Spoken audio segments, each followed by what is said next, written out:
Hey guys, what is up? Today we're going to be unboxing and playing a little bit of Bloodstained Curse of the Moon, the classic edition on the PlayStation Vita. Let's check it out.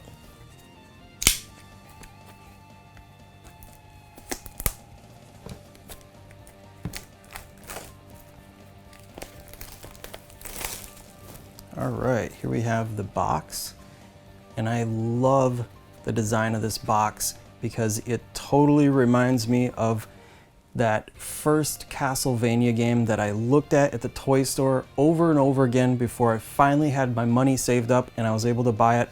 It's got that classic NES Konami box look to it, which is really cool. All right, let's dig in. And the Vita version is actually closer to those NES boxes, whereas the PlayStation 4 version is a little bit bigger, and that's just because those DVD cases or those Blu-ray cases that the PlayStation 4 games come in are bigger than an NES box.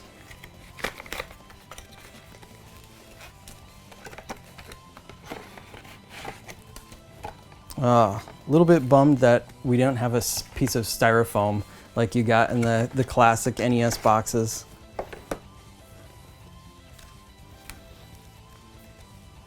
All right, so here we have the soundtrack, and this is just in a cardboard sleeve.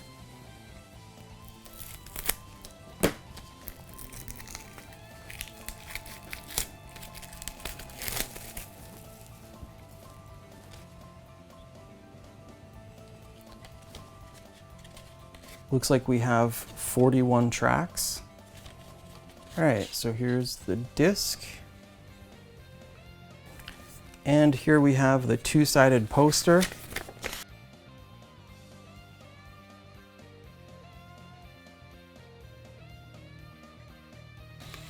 And finally, we have the game.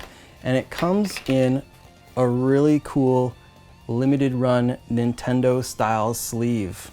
That is super cool. The only thing I would say is, like, I kind of wish maybe something was on the spine just if I wanted to keep it like this on the shelf, but not really a big deal. I'll probably put this inside the collector's box and then just have this on my shelf.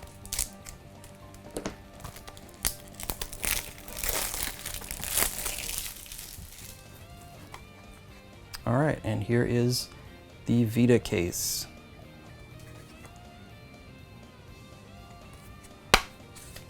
And inside we have the game card and no reversible art. All right, so let's check out some gameplay. Bloodstained Curse of the Moon was created as the result of a Kickstarter stretch goal for Ritual of the Night. Its gameplay was designed to emulate the early 8-bit Castlevania games. The gameplay feels pretty spot on, which can be either a good thing or a bad thing. On one hand, it serves up a giant dish of nostalgia and truly feels like a long-lost Castlevania game. On the other hand, the play control might be a little too archaic for some, especially those who have never played the early 8-bit games. For example, once you commit to a jump, that's it. You have no player control once you're in the air. So you'll need to time your jumps just right and no changing your mind partway through it.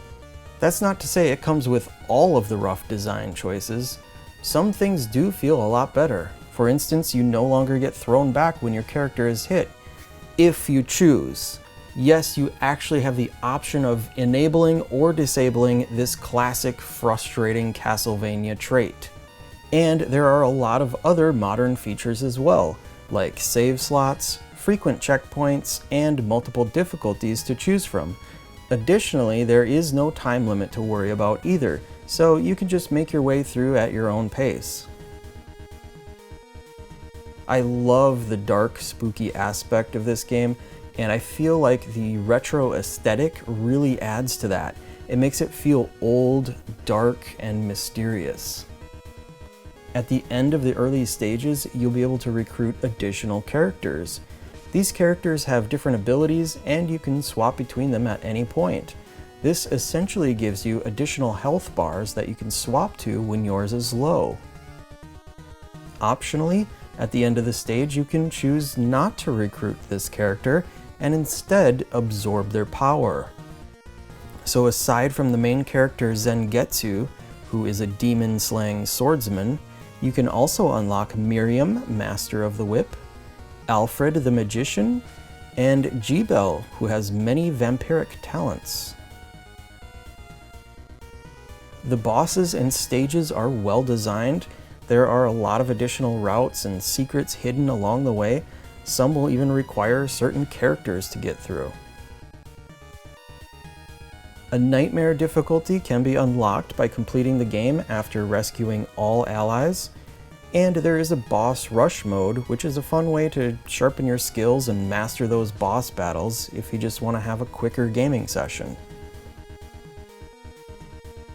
One interesting thing to note is that the physical PlayStation Vita version and the digital PlayStation Vita version have separate trophy lists, making the physical Vita version quite desirable to trophy hunters that want to stack. Bloodstained Curse of the Moon is available on the PlayStation Vita, PlayStation 4, Nintendo Switch, Xbox One, 3DS, and PC. If you enjoy this game, there's also Curse of the Moon 2, which features an additional co-op mode, available on PlayStation 4, Switch, Xbox One, and PC.